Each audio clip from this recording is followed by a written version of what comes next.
The Asari were the first species to discover the Citadel.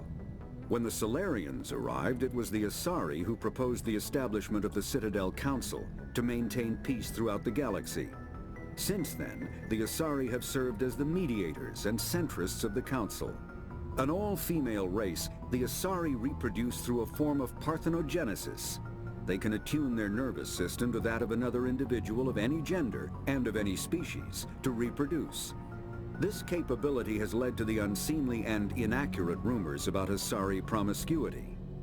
Asari can live for over 1,000 years, passing through 3 stages of life. In the maiden stage, they wander restlessly, seeking new knowledge and experience. When the matron stage begins, they meld with interesting partners to produce their offspring. This ends when they reach the matriarch stage, where they assume the roles of leaders and counselors. Okay. The second species to join the Citadel, the Solarians, are warm-blooded amphibians with a hyperactive metabolism. Solarians think fast, talk fast, and move fast. To Solarians, other species seem sluggish and dull-witted. Unfortunately, their metabolic speed leaves them with a relatively short lifespan. Solarians over the age of 40 are a rarity. The Solarians were responsible for advancing the development of the primitive Krogan species to use as soldiers during the Rachni Wars. They were also behind the creation of the genophage bioweapon the Turians used to quell the Krogan rebellions several centuries later. Solarians are known for their observational capability and non-linear thinking. This manifests as an aptitude for research and espionage. They are constantly experimenting and inventing, and it is generally accepted that they always know more than they are letting on. Yeah, they're part of the politicians in some ways, and scientific communities of questionable ethics. But they do advance a lot of other things. You get the good and the bad. Roughly 1,200 years ago, the Turians were invited to join the Citadel Council to fulfill the role of galactic peacekeepers. The Turians have the largest fleet in Citadel space, and they make up the single largest portion of the Council's military forces. As their territory and influence has spread, the Turians have come to rely on the Solarians for military intelligence and the Asari for diplomacy. Despite a somewhat colonial attitude towards the rest of the galaxy, the ruling hierarchy understands they would lose more than they would gain if the other 2 races were ever removed. Turians come from an autocratic society that values discipline and possesses a strong sense of personal and collective honor. There is lingering animosity between Turians and humans over the First Contact War of 2157, which is known as the Relay 314 incident to the Turians. Officially, however, the 2 species are allies, and they enjoy civil, if cool, diplomatic relations. Yeah, they're saying that in a polite term. There's still some racism going around, but they're working on it, because apparently this isn't that long ago. But still, cool race. All 3. 50,000 years ago, the Protheans were the only spacefaring species in the galaxy. They vanished in a swift galactic extinction. Only the legacy of their empire remains. They are believed to have built the mass relays and the Citadel, which have allowed numerous species to explore and expand throughout the galaxy. Prothean ruins are found on worlds across the galaxy. While surprisingly intact for their age, functioning examples of Prothean paleotechnology are rare. Time and generations of looters have picked their dead cities and derelict stations clean. Some believe the Protheans meddled in the evolution of younger races. The Hanar homeworld of Kajay, for example, shows clear evidence of former Prothean occupation. The presence of a former Prothean observation post on Mars has caused a rebirth of interventionary evolutionists among humans. These individuals believe the god myths of ancient civilizations are misremembered encounters with aliens.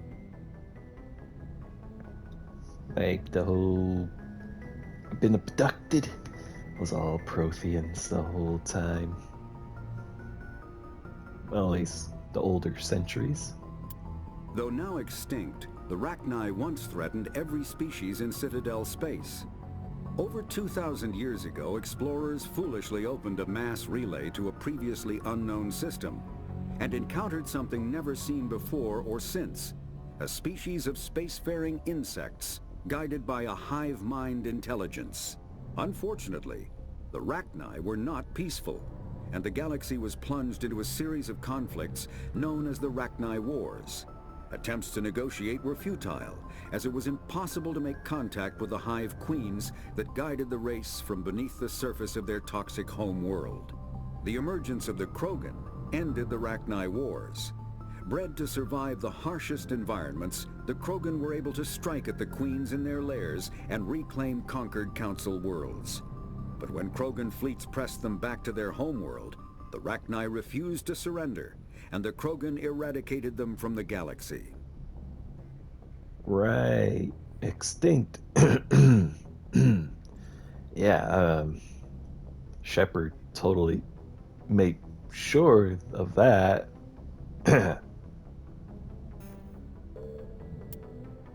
In the early 2160s, the Alliance began aggressive colonization of worlds in the Skyllian Verge, much to the dismay of the Batarians, who had been developing the region for several decades. In 2171, the Batarians petitioned the Council to declare the Verge a zone of Batarian interest. The Council refused, however, declaring unsettled worlds in the region open to human colonization. In protest, the Batarians closed their Citadel embassy and severed official diplomatic relations with the Council, effectively becoming a rogue state. They instigated a proxy war in the Verge by funneling money and weapons to criminal organizations, urging them to strike at human colonies. Hostilities peaked with the Skyllian Blitz of 2176, an attack on the human capital of Elysium by Batarian-funded pirates and slavers. In 2178, the Alliance retaliated with a crushing assault on the moon of Torfin, long used as a staging base by Batarian-backed criminals. In the aftermath, the Batarians retreated into their own systems and are now rarely seen in Citadel space. Oh, I see. They attack human colonies because they were jealous that they got the worlds that they wanted, and they kept funding slaves and criminals to attack human colonies just so when the humans actually fought back really hard, they retreated with their tails between their legs. I don't know if they actually have tails, just a metaphor. The Elcor are a Citadel species native to the high-gravity world Dakuna.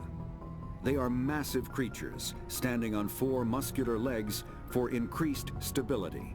Elcor move slowly, an evolved response to an environment where a fall can be lethal.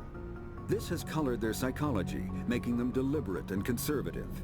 Elcor speech is ponderous and monotone. Among themselves, scent, slight movements, and sub-vocalized infrasound convey shades of meaning that make a human smile seem as subtle as a fireworks display.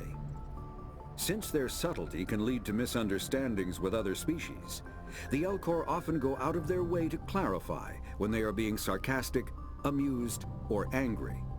Dakuna's high gravity impedes mountain formation. Most of the world consists of flat, open plains, which prehistoric Elcor wandered across in small family bands.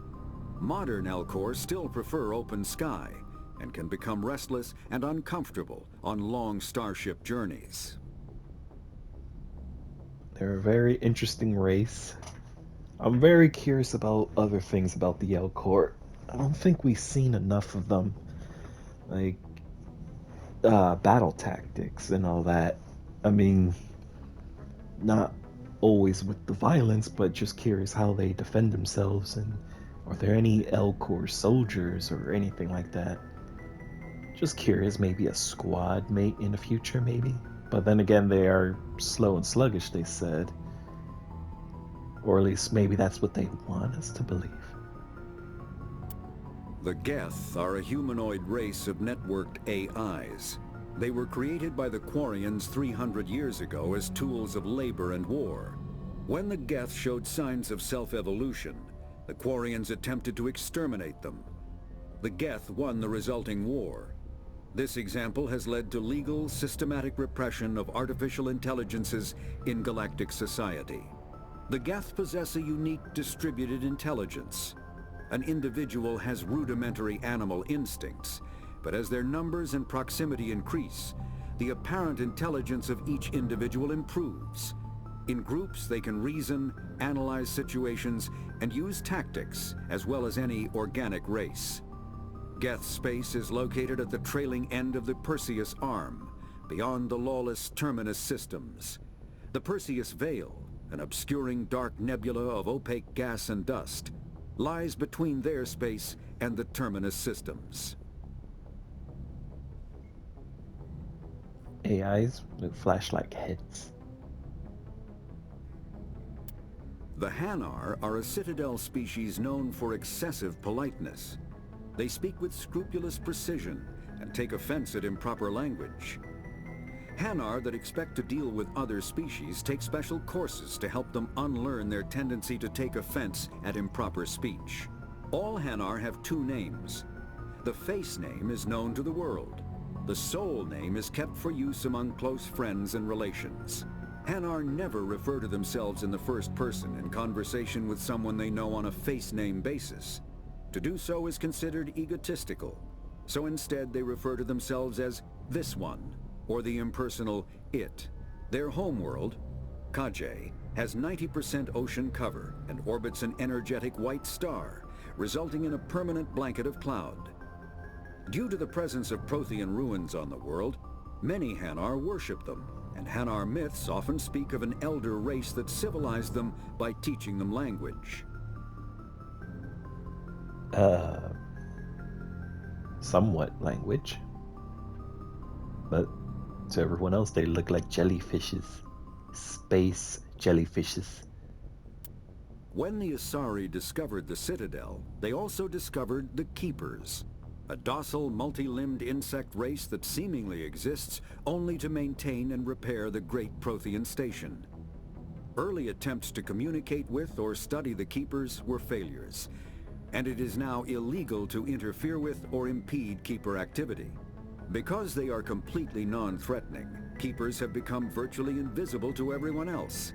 Similarly, they seem indifferent to other species, except for their tendency to help new arrivals integrate themselves into the Citadel.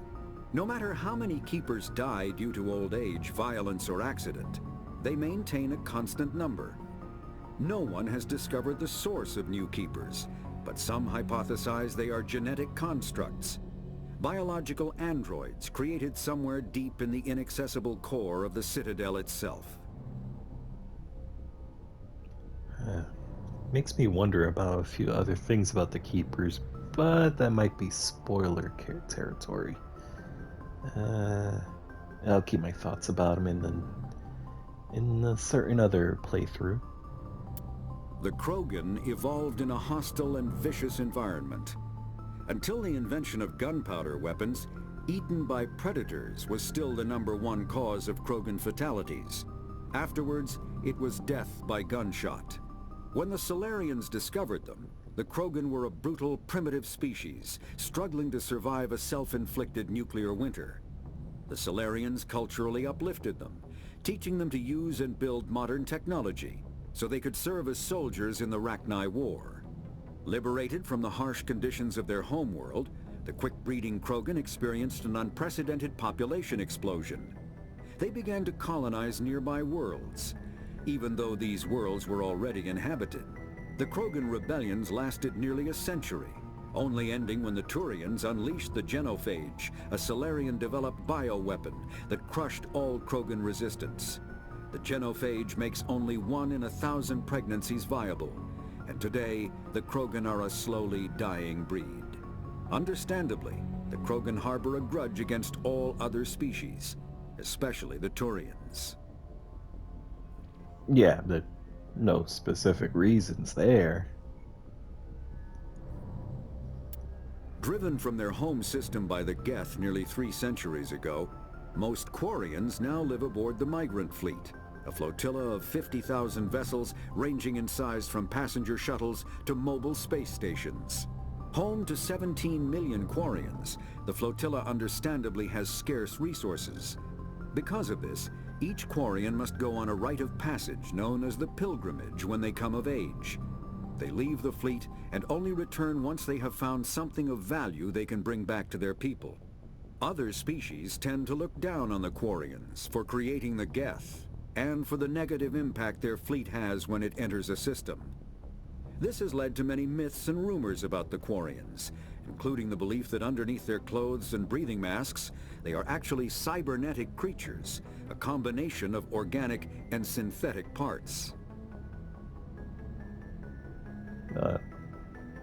That's not nice. The Volus are a member species of the Citadel with their own embassy, but they are also a client race of the Turians. Centuries ago, they were voluntarily absorbed into the hierarchy, effectively trading their mercantile prowess for Turian military protection. Erun, their homeworld, lies far beyond the normal life zone of its star. However, the world has a high-pressure greenhouse atmosphere that traps enough heat to support an ammonia-based biochemistry.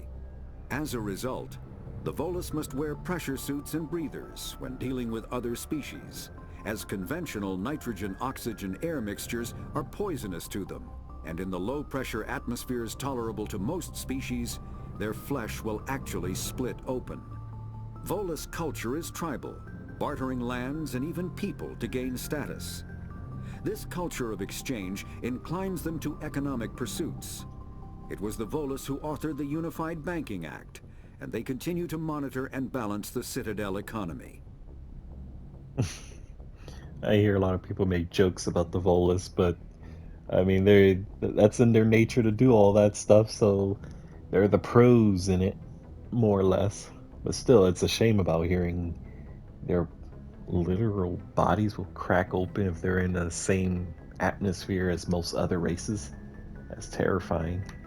I mean, they gotta wear all those suits all the time. I mean, the Quarians gotta wear suits when they're dealing with outside stuff. But still, I mean, not much for like individual identity.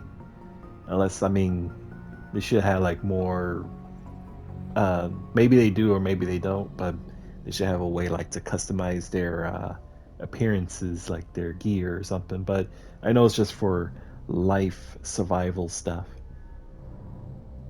But maybe in the future installments we'll see different appearances for these races. I mean, suit-wise. After the Geth secure a location, they round up and impale dead and living bodies on mechanical spikes. The spikes rapidly transform these victims into withered husks, extracting water and trace minerals, and replacing them with cybernetics. The cybernetics reanimate the lifeless flesh and tissue, transforming the bodies into mindless killing machines. Some Alliance soldiers refer to the husk-generating spikes as dragon's teeth, a reference to the mythological berserkers who sprang up from the earth wherever the teeth of the dragon Eris were planted. Dragon's teeth and husks bear little resemblance to other pieces of Geth technology. No one is sure why a synthetic race would bother to drain the minuscule amount of recoverable resources from organic corpses, though the value of reusing them as shock troops is obvious. They're like cyborg zombies. It's a cruel fate for anyone. Thresher maws are subterranean carnivores that spend their entire lives eating or searching for something to eat. Threshers reproduce via spores that can lie dormant for millennia, yet are robust enough to survive prolonged periods in deep space and atmospheric re-entry. As a result, thresher spores appear on many worlds, spread by previous generations of space travelers. The body of a thresher never entirely leaves the ground. Only the head and tentacles erupt from the earth to attack. In addition to physical attacks, threshers have the ability to project toxic chemicals and emit bursts of infrasound as a shockwave weapon. The Alliance first encountered threshers on the colony of Akuz in 2177. After contact was lost with the Pioneer team, Marine units were deployed to investigate. The shore parties were set upon by hungry threshers, and nearly the entire assault force was killed. Alliance forces recommend engaging threshers with vehicle-mounted heavy weapons. Yeah, anything with a really big gun. Seriously, they should make horror. They probably have horror movies, but people should be able to see it. I mean, in Earth's case, there is a movie called Tremors, but these things look way bigger than the creatures in that film. Wouldn't mind seeing a Mass Effect film of like horror based on the world everyone lives in, and Threshomoths are like the main horror in it. You know, cheesy teens going off in the world for picnics and drinking, and then not knowing that someone had a Threshomoth spore that turned into a bigger Threshomoth than normal and just going after people, and then they lost their ship. And someone should write this down. Varan are omnivores with a preference for living prey.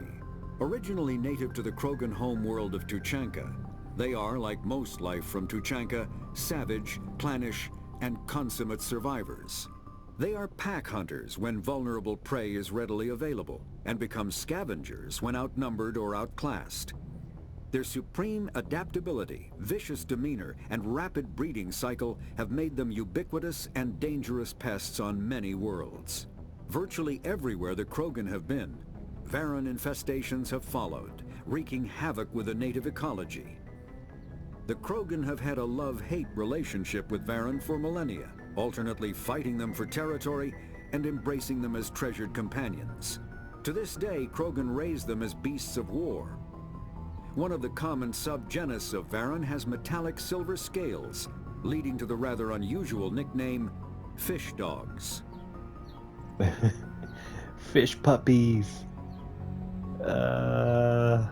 Not sure what to say about them. I mean, space doggo in space. I mean, those teeth though.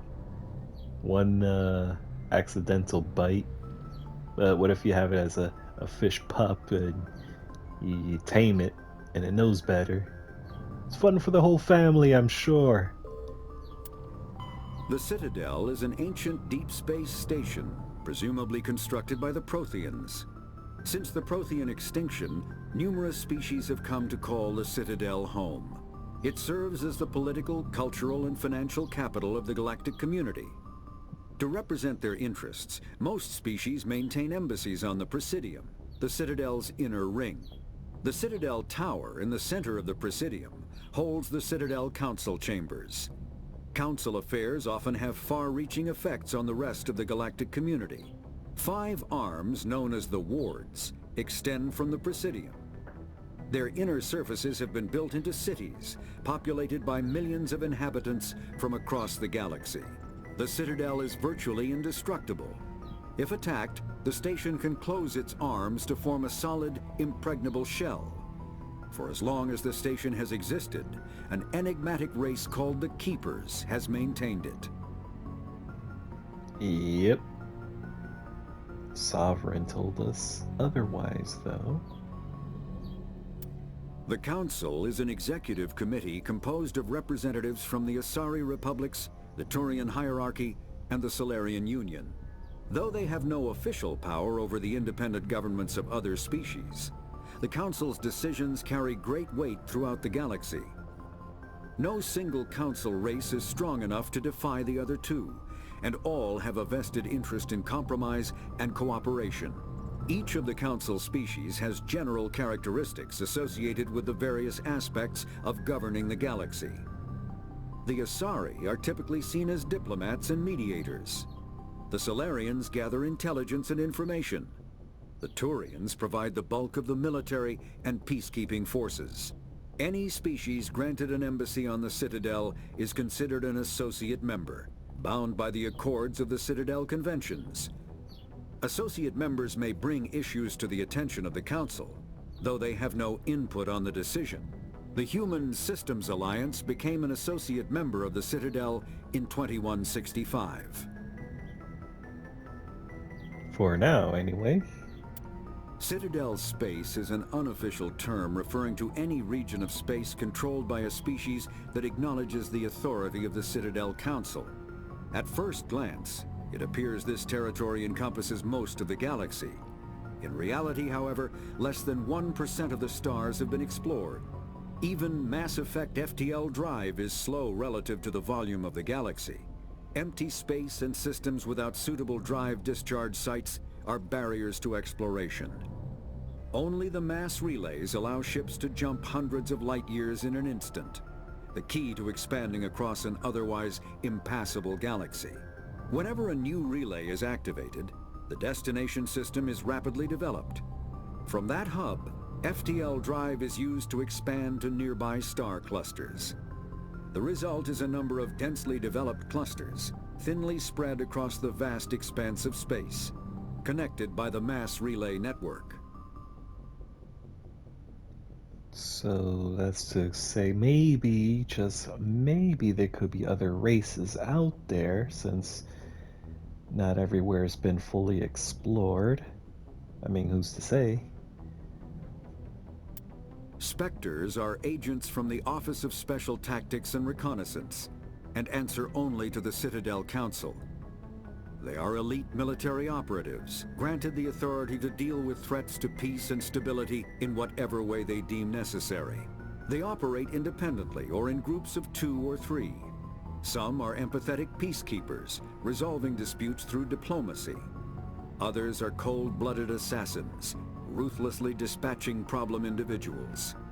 All get the job done one way or another, often operating outside the bounds of galactic law.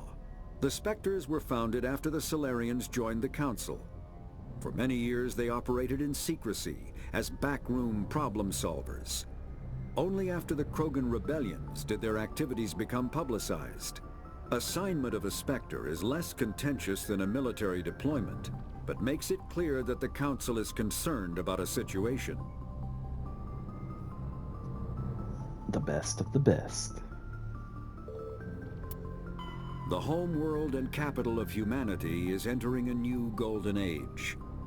The resource wealth of a dozen settled colonies and 100 industrial outposts flows back to Earth, fueling great works of industry, commerce, and art. The great cities are greening, as arcology skyscrapers and telecommuting allow more efficient use of land. Earth is still divided among nation-states, though all are affiliated beneath the overarching banner of the Systems Alliance. While every human enjoys a longer and better life than ever, the gap between rich and poor widens daily. Advanced nations have eliminated most genetic disease and pollution. Less fortunate regions have not progressed beyond 20th century technology and are often smog-choked, overpopulated slums. Sea levels have risen 2 meters in the last 200 years, and violent weather is common due to environmental damage inflicted during the late 21st century. The past few decades, however, have seen significant improvement due to recent technological advances. Sounds about right for Earth. And I like that they pointed out that the rich still, just get ahead of things, while less unfortunate gotta deal with other things. But yeah, now I see why more people would explore and colonize in other worlds. They'll live a better life than what's going on in their home world, which is a shame. The world seems big enough, but can't really live just anywhere due to weather conditions and who knows what else changes had happened. At least that's the take that they gave out. There could be more going on Earth we don't know. Humanity's first contact with an alien race occurred in 2157. At that time, the Alliance allowed survey fleets to activate any dormant mass relays discovered, a practice considered dangerous and irresponsible by Council-aligned races. When a Turian patrol discovered a human fleet attempting to activate a relay, they attacked. One human vessel survived, retreating to the colony of Shanxi. The Turians followed, quickly defeating the local forces. Shanxi was occupied, the first and to date only human world to be conquered by an alien species. The Turians believed the handful of ships they defeated represented the bulk of human defenses, so they were unprepared when the Second Fleet, under Admiral Castany Drescher, launched a strong counteroffensive, evicting them from Shanxi. The Turians mobilized for full-scale war, drawing the attention of the rest of the galaxy. The Council quickly intervened, forcing a truce. Fortunately for humanity, the First Contact War was ended with a diplomatic solution. Yeah, compared to what happened with the Krogans and Rachni, they saw how well we were able to defend ourselves with our lack of technology compared to theirs. They're like, oh my god, new intelligent race. Primitive, but somewhat intelligent. They know how to fight back. When the Taurians were getting ready to wipe them out. And no wonder there's bad blood between humans and Taurians. I wonder what Krogans thought of us at that point. Probably be like, yeah, stick it to the Taurians. The Systems Alliance is an independent supranational government representing the interests of humanity as a whole.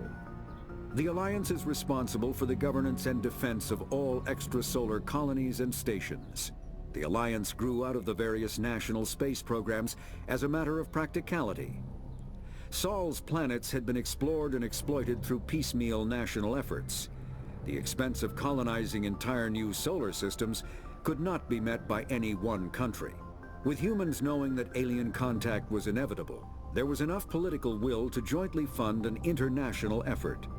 Still, the Alliance was often disregarded by those on Earth until the First Contact War.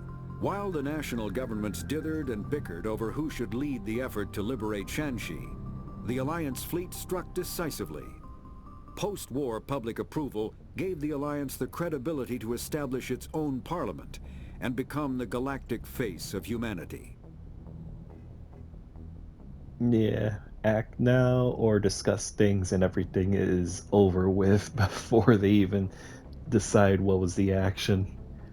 Yeah, I can see that for humanity. Pharos is a habitable world in the Attican Beta Cluster. Two-thirds of the habitable surface is covered with the ruins of a crumbling Prothean megatropolis. In the millennia since the Prothean extinction, the ruins have been repeatedly picked over by looters many times. Pharos was considered a poor prospect for colonization, as little open ground remains for agriculture. The only sizable freshwater sources are the poles, which are tapped by the decaying Prothean aqueduct systems. The dead cities, while in good condition considering their antiquity, are of uncertain stability. Ground level is congested by a dozen meters of fallen debris, and the air is fouled by dust. In 2178, the Human Exogeny Corporation announced its intention to place a permanent colony on Pharos to thoroughly explore the ruins. The pioneer settlement was placed on the upper levels of several intact skyscrapers, using the surviving Prothean aqueducts and rooftop hydroponic gardens to support the population. Yeah. Still question Exogeny's intention. I mean, we're dealing with Cerberus, but Exogeny's history has not been so great. Aside from trying to figure out things, and we'll see what they do in the future. Noveria is a cool, rocky world with most of its hydrosphere locked up in massive glaciers. A privately chartered colony world, the planet is owned by the Noveria Development Corporation Holding Company.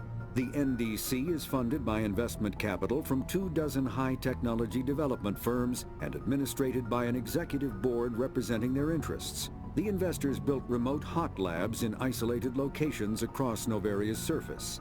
These facilities are used for research too dangerous or controversial to be performed elsewhere, as Noveria is technically not part of Citadel space and therefore exempt from Council law. By special arrangement, Citadel's special tactics and reconnaissance agents have been granted extraterritorial privileges, but it remains to be seen how committed the Executive Board is to that principle. Given its unique situation, it is understandable that Noveria is often implicated in all manner of wild conspiracy theories. But hey, that's just a theory. Mass Effect theory. Vermeer is a lush world located on the frontier of the Attican Traverse. Its vast seas and orbital position on the inner life zone have created a wide equatorial band of humid, tropical terrain. Only the political instability of the region has impeded efforts at colonization. Many times the Citadel has opened negotiations to settle Vermeer with various criminal gangs and petty dictatorships in the nearby Terminus systems. All fell apart due to internal power shifts within the opposing parties. The Citadel has written off the colonization of Vermeer as impossible without significant political change. The Terminus powers themselves are unlikely to ever settle Vermeer. Most lack the resources to support settlement of a virgin world, finding it more expedient to steal from their neighbors than build for themselves. Interesting terms. Okay. Moving on. The Terminus systems are located on the far side of the Attican Traverse, beyond the space administered by the Citadel Council or claimed by the Human Systems Alliance. It is populated by a loose affiliation of minor species, united only in their refusal to acknowledge the political authority of the Council or adhere to the Citadel conventions. Their independence comes at a price. The Terminus is fraught with conflict. War among the various species is common, as governments and dictators constantly rise and fall. The region is a haven for illegal activities, particularly piracy and the slave trade. At least once a year, a fleet from the Terminus invades the nearby Attican Traverse. These attacks are typically small raids against poorly defended colonies. The Council rarely retaliates, as sending patrols into the Terminus systems could unify the disparate species against their common foe, triggering a long and costly war. So that's why the Council doesn't want to do anything, because they don't want to go to war with these guys, because it might unite them.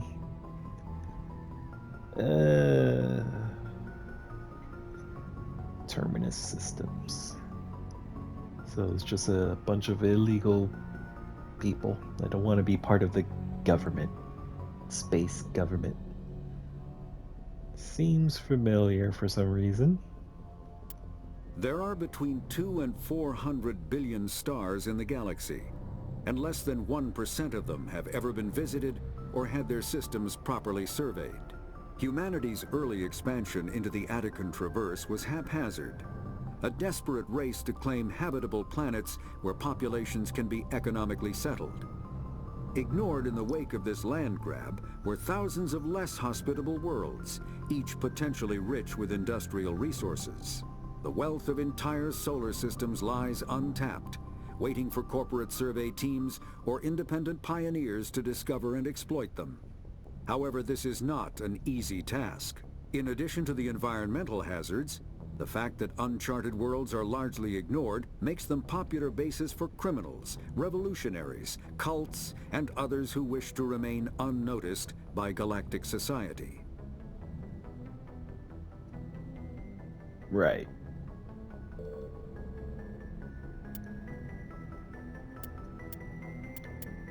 Faster-than-light drives use element zero cores to reduce the mass of the ship, allowing higher rates of acceleration. This effectively raises the speed of light within the mass effect field, allowing high-speed travel with negligible relativistic time dilation effects. Starships still require conventional thrusters, chemical rockets, commercial fusion torch, economy ion engine, or military anti-proton drive, in addition to the FTL drive core. With only a core, a ship has no motive power. The amount of EZO and power required for a drive increases exponentially to the mass being moved and the degree it is being lightened. Very massive ships or very high speeds are prohibitively expensive. If the field collapses while the ship is moving at faster than light speed, the effects are catastrophic.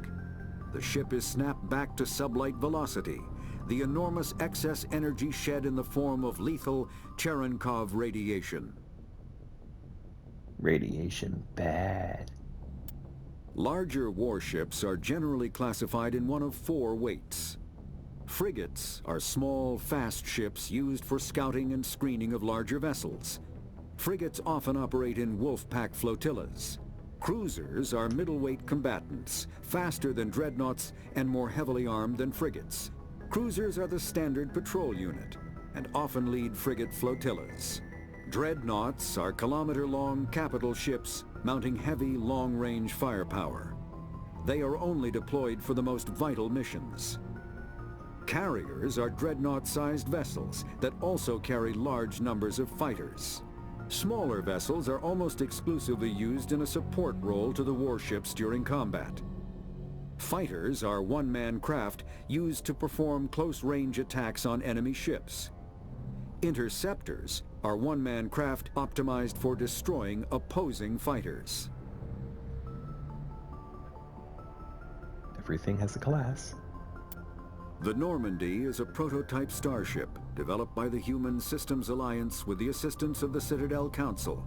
It is optimized for scouting and reconnaissance missions in unstable regions using state-of-the-art stealth technology. For most ships, the heat generated through standard operations is easily detectable against the absolute zero background of space. The Normandy, however, is able to temporarily sink this heat within the hull. Combined with refrigeration of the exterior hull, the ship can travel undetected for hours or drift passively for days of covert observation. This is not without risk. The stored heat must eventually be radiated, or it will build to levels capable of cooking the crew alive. Another component of the stealth system is the Normandy's revolutionary Tantalus drive, a Mass Effect core twice the standard size. The Tantalus drive generates mass concentrations that the Normandy falls into, allowing it to move without the use of heat-emitting thrusters. Yep, prototype. Sovereign is the flagship of the rogue Spectre's Saren. An enormous dreadnought larger than any other ship in any known fleet, it is crewed with both Geth and Krogan. At 2 kilometers long, its spinal-mounted main gun is likely capable of penetrating another dreadnought's kinetic barriers with a single shot. How Saren acquired this incredible warship is unknown. The prevailing opinion is that Sovereign is a Geth construct, while others believe it is a Prothean relic. Its design, however, hints at a more alien and mysterious origin. The attack on Eden Prime demonstrated Sovereign's ability to generate mass effect fields powerful enough to land on a planetary surface. This implies it has a massive Element Zero core and the ability to generate staggering amounts of power. It's a Reaper. Ship mobility dominates space combat. The primary objective is to align the mass accelerator along the bow with the opposing vessel's broadside. Battles typically play out as artillery duels, fought at ranges measured in thousands of kilometers, though assaults through defended mass relays often occur at knife fight ranges, as close as a few dozen kilometers. Most ship-to-ship engagements are skirmishes between patrol vessels of cruiser weight and below, with dreadnoughts and carriers only deployed in full-scale fleet actions.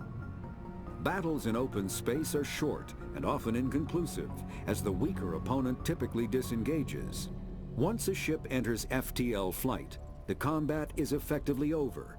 There are no sensors capable of tracking them, or weapons capable of damaging them. The only way to guarantee an enemy will stand and fight is to attack a location they have a vested interest in, such as a settled world or a strategically important mass relay. Dang. The Mako infantry fighting vehicle was designed for the System Alliance's frigates. Though the interior is cramped, an M35 is small enough to be carried in the cargo bay and easily deployed on virtually any world.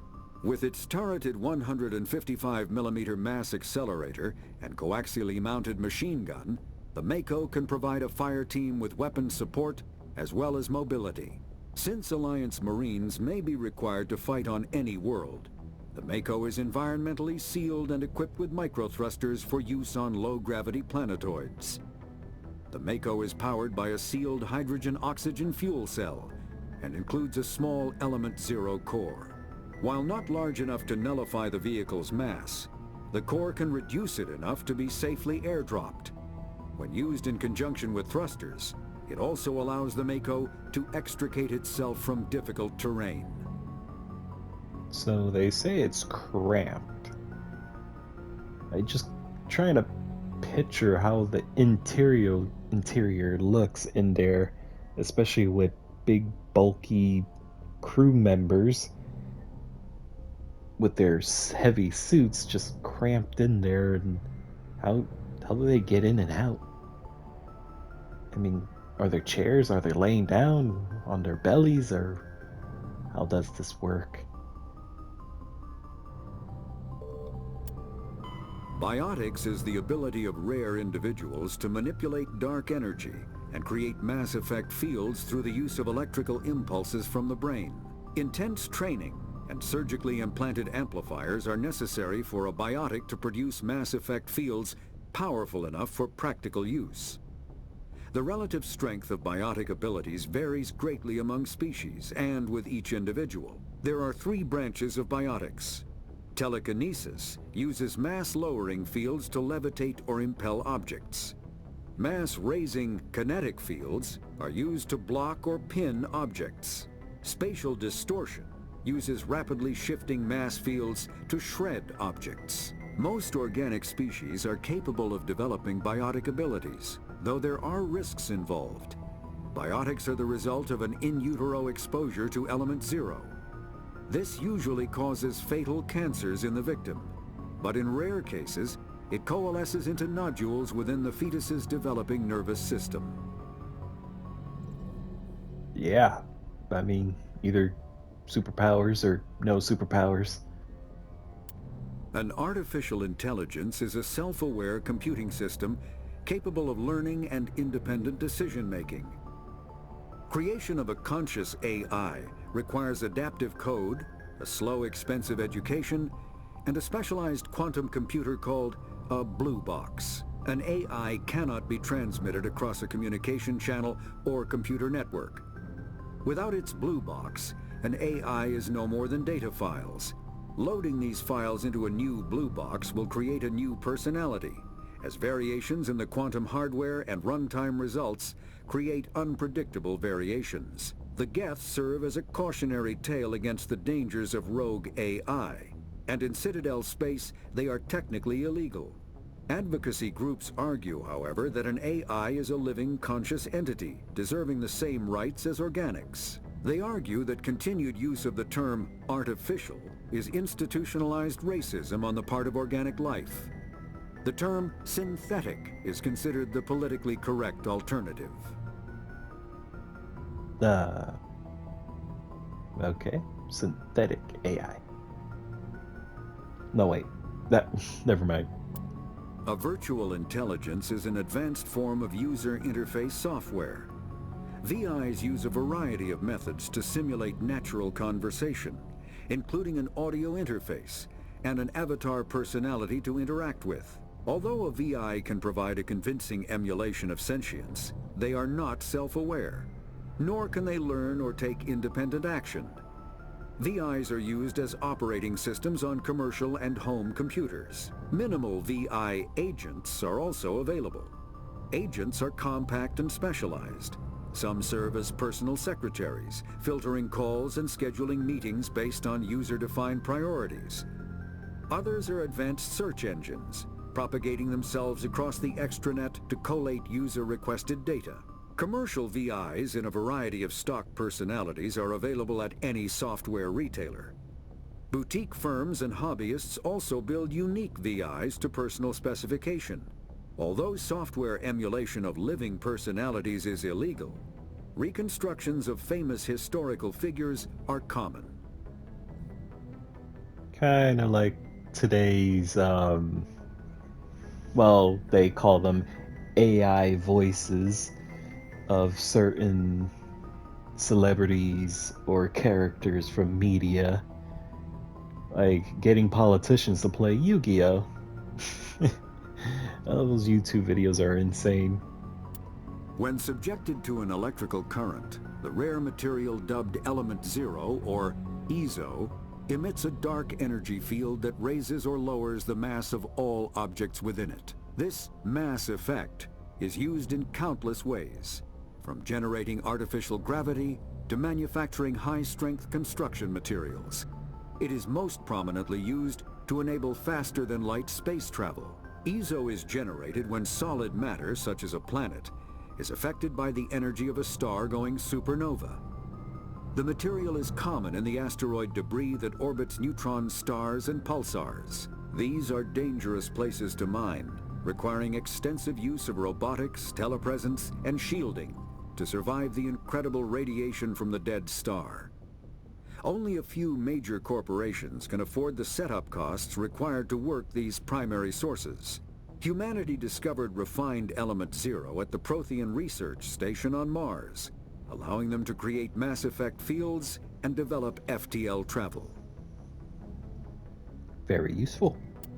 Element Zero can increase or decrease the mass of a volume of space-time when subjected to an electrical current. With a positive current, mass is increased. With a negative current, mass is decreased. The stronger the current, the greater the magnitude of the dark energy mass effect. In space, low-mass fields allow FTL travel and inexpensive surface-to-orbit transit. High-mass fields create artificial gravity and push space debris away from vessels. In manufacturing, low-mass fields permit the creation of evenly blended alloys, while high-mass compaction creates dense, sturdy construction materials. The military makes extensive use of mobility-enhancing technologies, with mass effect utilizing fighting vehicles standard frontline issue in most military forces. Mass effect fields are also essential in the creation of kinetic barriers or shields to protect against enemy fire. That's also helpful. Mass relays are feats of Prothean engineering advanced far beyond the technology of any living species. They are enormous structures scattered throughout the stars and can create corridors of virtually mass-free space, allowing instantaneous transit between locations separated by years or even centuries of travel using conventional FTL drives. Primary mass relays can propel ships thousands of light years, often from one spiral arm of the galaxy to another. However, they have fixed one-to-one connections. A primary relay connects to one other primary relay and nowhere else. Secondary relays can only propel ships across a few hundred light years. However, they are omnidirectional. A secondary relay can send a ship to any other relay within its limited range. There are many dormant primary relays whose corresponding twins have not yet been located. These are left inactive until their partner is charted, as established civilizations are unwilling to blindly open a passage that might connect them to a hostile species. Does make me wonder how many of them are there actually. I mean, are they further out of the galaxy? Omni-tools are handheld devices that combine a computer microframe, sensor analysis pack, and manufacturing fabricator. Versatile and reliable, an Omni-tool can be used to analyze and adjust the functionality of most standard equipment, including weapons and armor, from a distance. The fabrication module can rapidly assemble small three-dimensional objects from common reusable industrial plastics, ceramics, and light alloys. This allows for field repairs and modifications to most standard items, as well as the reuse of salvaged equipment. Omni-tools are standard issue for soldiers and first-in colonists. They sound like the future to me. Combat hard suits use a dual-layer system to protect the wearer. The inner layer consists of fabric armor with kinetic padding. Areas that don't need to be flexible, such as the chest or shins, are reinforced with sheets of lightweight, ablative ceramic. The outer layer consists of automatically generated kinetic barriers. Objects traveling above a certain speed will trigger the barrier's reflex system and be deflected, provided there is enough energy left in the shield's power cell. Armored hardsuits are sealable to protect the wearer from extremes of temperature and atmosphere. Standard equipment includes an onboard mini-frame and a communications, navigation, and sensing suite. The mini-frame is designed to accept and display data from a weapon's smart targeting system to make it easier to locate and eliminate enemies. I still wonder if someone would actually be crazy enough to try to make such suit. I mean, there's some stuff they can't add to it, like actual barriers and shields, but at least some of the other material-like things, just to see if they could make one for self-defense. Kinetic barriers, more commonly called shields, provide protection against most mass accelerator weapons. Whether on a starship or a soldier's suit of armor, the basic principle remains the same. Kinetic barriers are repulsive mass effect fields, projected from tiny emitters. These shields safely deflect small objects traveling at rapid velocities. This affords protection from bullets and other dangerous projectiles, but still allows the user to sit down without knocking away their chair. The shielding afforded by kinetic barriers does not protect against extremes of temperature, toxins, or radiation. Well, that would be convenient. A mass accelerator propels a solid metal slug using precisely controlled electromagnetic attraction and repulsion. The slug is designed to squash or shatter on impact, increasing the energy it transfers to the target. If this were not the case, it would simply punch a hole right through, doing minimal damage. Accelerator design was revolutionized by Element Zero. A slug lightened by a mass effect field can be accelerated to greater speeds, permitting projectile velocities that were previously unattainable. If accelerated to a high enough velocity, a simple paint chip can impact with the same destructive force as a nuclear weapon. Dang. However, mass accelerators produce recoil equal to their impact energy. This is mitigated somewhat by the mass effect fields that rounds are suspended within. But weapon recoil is still the prime limiting factor on slug velocity. So I'm assuming it's not a real slug. It's just a term. Medigel is a common medicinal salve used by paramedics, EMTs, and military personnel. It combines several useful applications: a local anesthetic, disinfectant, and clotting agent all in one. Once applied, the gel is designed to grip tight to flesh until subjected to a frequency of ultrasound. It is sealable against liquids, most notably blood, as well as contaminants and gases. The gel is a genetically engineered bioplasm created by the CERTA Foundation, a medical technology megacorp based on Earth. Technically, Medigel violates council laws against genetic engineering, but to date, it has proved far too useful to ban. Ha. All modern infantry weapons, from pistols to assault rifles, use micro-scaled mass accelerator technology. Projectiles consist of tiny metal slugs suspended within a mass-reducing field, accelerated by magnetic force to speeds that inflict kinetic damage. The ammo magazine is a simple block of metal. The gun's internal computer calculates the mass needed to reach the target based on distance, gravity, and atmospheric pressure, then shears off an appropriate-sized slug from the block.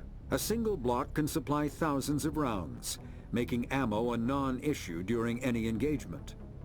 Top-line weapons also feature smart targeting that allows them to correct for weather and environment. Firing on a target in a howling gale feels the same as it does on a calm day at the practice range. Smart targeting does not mean a bullet will automatically find the mark every time the trigger is pulled. It only makes it easier for the marksman to aim. And that is the codex.